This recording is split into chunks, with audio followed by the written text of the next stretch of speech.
आज वैशाखी पूर्णिमा। वास्तव में देखा जाए तो बुद्ध को आज ही के दिन ज्ञान प्राप्ति हुई थी।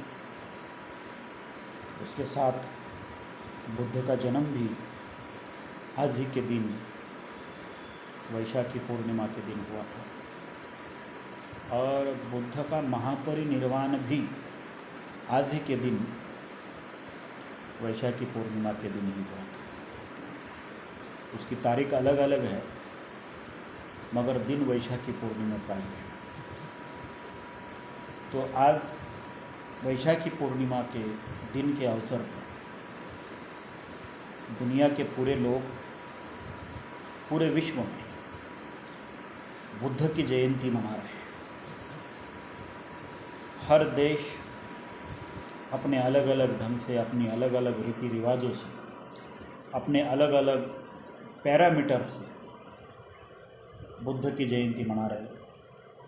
उन सभी दुनिया के बुद्ध के फॉलोअर्स को, बुद्ध के अनुयायियों को मैं बुद्ध की जयंती के अवसर पर मंगल कामनाएं देता हूँ।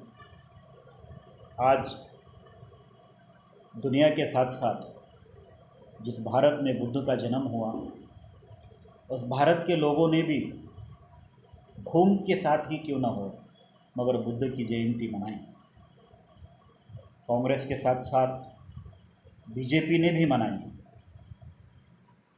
जिन कांग्रेसियों ने बाबा साहब अम्बेडकर ने लिखा हुआ द बुद्ध एंड हिज धम्मा ग्रंथ लिखने के लिए भी, बाबा साहब लिखा हुआ ग्रंथ छापने के लिए भी बाबा साहब अम्बेडकर को हेल्प नहीं की थी, उन कांग्रेसियों ने भी आज बुद्ध के जयंती के अवसर पर बहुत सारा प्यार दिखाया और उनसे भी ज़्यादा प्यार उन बीजेपी वालों ने दिखाया जिन्होंने बुद्ध को विष्णु का 9वां अवतार घोषित कर दिया। भले ही उन्होंने बुद्ध को विष्णु का 9वां अवतार घोषित क्यों न कर दिया हो, और कांग्रेसी लोगों ने बुद्ध के ऊपर बाबा साहब अम्बेडकर ने लिखा हुआ ग्रंथ छापने के लिए फंडिंग नहीं किया हो, फिर भी आज लोगों ने मतलब के खातिर ही क्यों ना हो बुद्ध के बारे में प्यार जताया। आज सुबह ही भारत के प्रधानमंत्री नरेंद्र मोदी ने विश्व के कुछ बुद्धिस्ट कंट्रीज से, कुछ बुद्धिस्ट देशों से आज बुद्ध जयंती के अवसर पर बात की। पूरे दुनिया को ये दिखाने का ढोंग किया कि मैं बुद्ध का बहुत बड़ा अनुयायी हूँ। वास्तव में दुनिया को अलग दिखाने वाले मोदी जी भारत के बौद्धों के हालात क्या है इसके बारे में आज तक कभी ना सोचे हैं ना आगे सोचेंगे, ऐसा मुझे लगता है। मगर दुनिया के बौद्धों को ये दिखाना तो पड़ेगा कि हमें बुद्ध के साथ, बुद्ध के विचारों से भी बहुत प्यार है और लगाव है। ऐसा दिखाने की कोशिश तो मोदी ने आज कर दी है। और जैसे कि दुनिया के जितने भी बुद्धिस्ट लोग हैं उनको कुछ दिन बाद दया आ जाएगी और वो भारत ही बुद्ध का देश है ऐसा करके इमोशनल होके भारत को, इसके पहले भी बहुत सारा करोड़ों रुपए डोनेट करते आए हैं और अभी भी करेंगे। इसके पीछे वही मोदी का मकसद था और उसने बुद्ध जयंती को सामने लाकर, बुद्ध की प्रतिमा को सामने लाकर दुनिया के सामने फिर एक बार बुद्ध के नाम से भीख मांगने का नाटक आज बुद्ध जयंती के अवसर पर किया।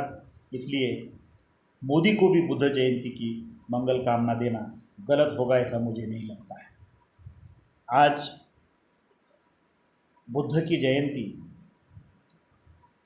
बहुत सारे लोगों ने मनाई, जिसमें बुद्धिस्ट लोग भी थे, नॉन बुद्धिस्ट लोग भी थे और सबसे ज़्यादा तो ढोंगी लोग थे जो सिर्फ बुद्ध को मानते हैं, बुद्ध के विचारों पर अनुसरण नहीं करते। बुद्ध को मानना और बुद्ध के विचार के ऊपर अनुसरण करना ये दोनों अलग अलग बातें हैं। बुद्ध को तो पूरी दुनिया मानती है, कौन नहीं मानता है, मगर ये दुनिया ढोंगी है जो बुद्ध के विचारों का अनुसरण नहीं करती है। जो काम आज भारत में हो रहा है। लगभग देखा जाए तो बाबा साहब अम्बेडकर के बाद आज तक पिछले 60 साल में आधे से ज़्यादा भारत बौद्ध में हो जाना चाहिए था, मगर बाबा साहब अम्बेडकर के इस मिशन को रोकने का बहुत बड़े पैमाने पर काम आज भी देश में बाबा साहब अम्बेडकर का नाम लेकर और बुद्ध का नाम लेकर चल रहा है। बहुजनवाद के नाम से हो, दलितवाद से ना दलितत्व के नाम से हो, अम्बेडकरवाद के नाम से हो, मार्क्सवाद के नाम से हो, तो जिस तरह से बुद्ध के विचारों को विकृत करने के लिए उस समय ईस्वी सन 780-770 के समय में शैव पंथ, वैष्णव पंथ और शाक्त पंथ ने जो भूमिका निभाई थी बुद्ध के धम्म और संघ को विकृत करने की, उसमें पॉल्यूशन निर्माण करने की और उसको पूरी तरह से ख़त्म करने की जो भूमिका निभाई थी, वही भूमिका आज बहुजनवादी जो लोग हैं वो निभाते हुए दिख रहे हैं। बाबा साहब अम्बेडकर ने जैसे कहा था कि कास्ट, ये जो है जाति व्यवस्था जो है वो भारत की सबसे बड़ी समस्या है। इस बात को समझते हुए भी बहुत सारे लोग जातियों के संगठन को मजबूत करने का काम कर रहे हैं। बल्कि बाबा साहब अम्बेडकर ने कहा था कि जातियों का संगठन कितना भी मजबूत क्यों न करे, वो इस देश में एक संघ समाज कभी निर्माण नहीं कर सकता। अगर देश में एक संघ समाज निर्माण करना है तो कास्ट एनिहिलेशन होना चाहिए। मगर आज कास्ट एनिहिलेशन होने के बजाय कास्ट संगठित की जा रही है और जाति व्यवस्था मजबूत की जा रही है। इसके ऊपर बहुत बड़े पैमाने पर बामसेफ काम कर रहा है ना। इसके ऊपर बहुत बड़े पैमाने पर बामसेफ काम कर रहा है। जो काम आज तक ब्राह्मणों ने नहीं किया, उसके आगे जाकर हर जाति में एक राष्ट्रीयत्व की भावना निर्माण करने का काम बामसेफ के माध्यम से देश में चल रहा है। ये बुद्धिज़्म के लिए सबसे बड़ा खतरा है और हिंदुज़्म को मजबूत करने के लिए, ब्राह्मणिज़्म को मजबूत करने के लिए, जाति व्यवस्था को मजबूत करने के लिए ये काम शुरू है। आज बुद्ध जयंती के अवसर पर कोरोना की जो महामारी चल रही है, इस बीच में आज अगर बुद्ध होते तो यही होता कि बुद्ध लोगों के कल्याण के लिए, हित के लिए, लोगों को इस संकट से कैसे बचाने का है, कैसे बचा सकते हैं, इसके ऊपर ही काम करते थे और किए होते। देश की जो पूरी कॉन्स्टिट्यूशनल इंस्टीट्यूशंस है, ये सभी इंस्टीट्यूशंस ये कोरोना महामारी के समय भी लोगों को कोरोना से बचाने के बजाय लोगों को कोरोना की मौत के कुएं में ढकेल रहे हैं। इतनी नैतिकता आज देश खो चुका है। देश की व्यवस्था ये पूरी नैतिकता खो चुकी है। तो ये अनैतिक समाज जो बन चुका है, आज भी अगर आप लोग देखते हैं तो कहीं रेमडेसिविर का घोटाला होता है, उसका ब्लैकमेलिंग होता है, तो उसका ब्लैक सीलिंग होता है, तो कहीं बेड के लिए लाखों रुपए मांगे जाते हैं।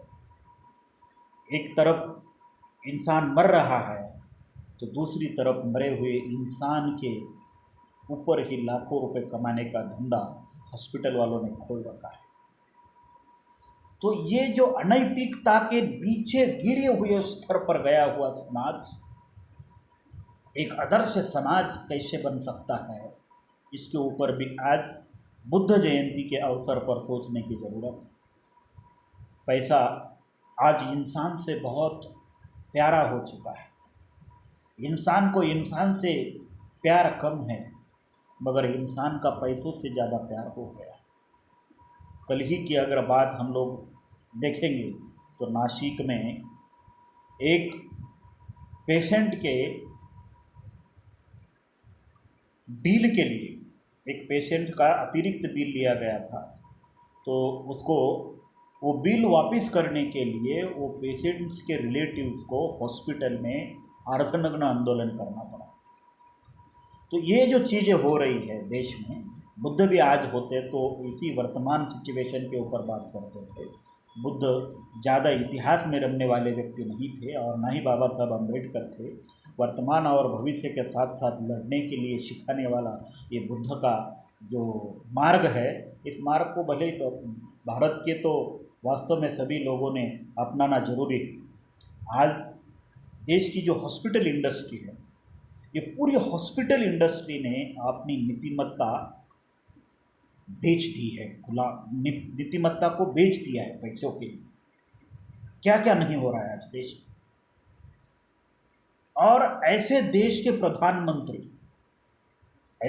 के प्रधानमंत्री जहां लोगों को आज बेड नहीं मिल रहा है, वेंटिलेटर नहीं मिल रहा है, वैक्सीन नहीं मिल रही है, दो दो महीने से बहुत सारे राज्यों में लॉकडाउन पड़ा हुआ है, लोगों को खाने के लिए अनाज नहीं है, उपचार के लिए दवा नहीं है, दवा है तो पैसा नहीं है, पैसा है तो बेड नहीं है। ये सब सिचुएशन में देश के प्रधानमंत्री आज पूरी दुनिया के सामने बुद्ध का डंका बजा रहे थे, बुद्ध के बारे में बड़ी बड़ी बातें कर रहे थे। तो ये किस नैतिकता की जो बात है वो प्रधानमंत्री दुनिया को बता रहे हैं। दुनिया को मैं बुद्ध का बहुत बड़ा अनुयायी हूँ बताकर दुनिया से क्या हासिल करना चाहते हैं। दुनिया बहुत दानशूर है, बुद्ध के नाम से पूरी दुनिया इमोशनल है। भारत का जो बुद्ध दुनिया से भारत जो जुड़ा है, यानी कि भारत और दुनिया का जो इमोशनल रिलेशन है, नाता है, ये बुद्ध की वजह से है। और इस इमोशनल रिलेशन का प्रधानमंत्री मोदी गलत फ़ायदा उठाने की कोशिश कर रहे हैं। आज उन्होंने वही कोशिश की है। हो सकता है आने वाले कुछ दिनों में दुनिया के जो बुद्धिस्ट कंट्रीज है वो भारत को फिर से बुद्ध का देश मानकर हेल्प करेंगे, मदद करेंगे। आज तक करते आया है, आगे भी करेंगे। मगर जो व्यवहार मोदी जी दुनिया के बुद्धिस्ट लोगों के साथ करते हैं, क्या वही व्यवहार मोदी जी भारत के बुद्धिस्ट लोगों के साथ भी करते हैं? इसके ऊपर भी तो सवाल उठाने की जरूरत है। भारत के लोगों के साथ छोड़ दो, बुद्ध के साथ तो इंसाफ करते हैं। आज देश में जितने भी बड़े बड़े मंदिर है, ये सभी मंदिर बुद्धिस्ट लोगों के मंदिर है। क्या ये मंदिर बौद्धों को मोदी दे देंगे? है ना। ये सब मंदिर जो है वो बुद्धिस्ट लोगों के बुद्ध विहार है, गुफाएं है। इनके ऊपर आज सब तरफ से अतिक्रमण हिंदू लोग कर रहे हैं, जो मोदी के अपने करीबी है वही लोग कर रहे हैं। क्या उनको मोदी जी कुछ बताएंगे? इसके ऊपर भी थोड़ा मोदी जी ने ध्यान देने की ज़रूरत है। बुद्ध का नाम लेकर दुनिया के सामने कटोरा लेकर खड़े रहने के बजाय भारत में जो बुद्ध का अस्तित्व है उसे भी बनाए रखने की आज हम लोगों को ज़रूरत है। और उस अस्तित्व को बनाए रखने के लिए हम भारत के लोगों ने काम करने की ज़रूरत है। सिर्फ बुद्ध का नाम लेने से कोई बुद्धिस्ट नहीं होता है। बुद्ध का नाम लेकर हिंदू धर्म में रहने वाले बहुत सारे ढोंगी लोग हैं, है ना। एक तरफ हम बुद्ध को मानते हैं कहने का, और दूसरी तरफ हिंदू धर्म में रहने का, जाति व्यवस्था को मजबूत करने का, हिंदू धर्म व्यवस्था को मजबूत करने का ये काम जो आज देश में चल रहा है, इसके ऊपर भी हम लोगों को थोड़ा सा आत्मपरीक्षण करने की ज़रूरत है। बुद्ध जयंती के अवसर पर ऐसे बहुत सारे ढोंगी लोगों से हम लोग सावधान रहेंगे और बुद्ध की विचारधारा को हम लोग इस देश की जाति व्यवस्था को नष्ट करने के लिए अमल में लाएंगे, अनुसरण करेंगे। यही आशा और आकांक्षा के साथ मैं आज फिर एक बार दुनिया के सभी मानव मात्र को बुद्ध जयंती के अवसर पर हार्दिक मंगल कामनाएं देता हूँ और यही विराम लेता हूँ। नमो बुद्धाय। जय भारत।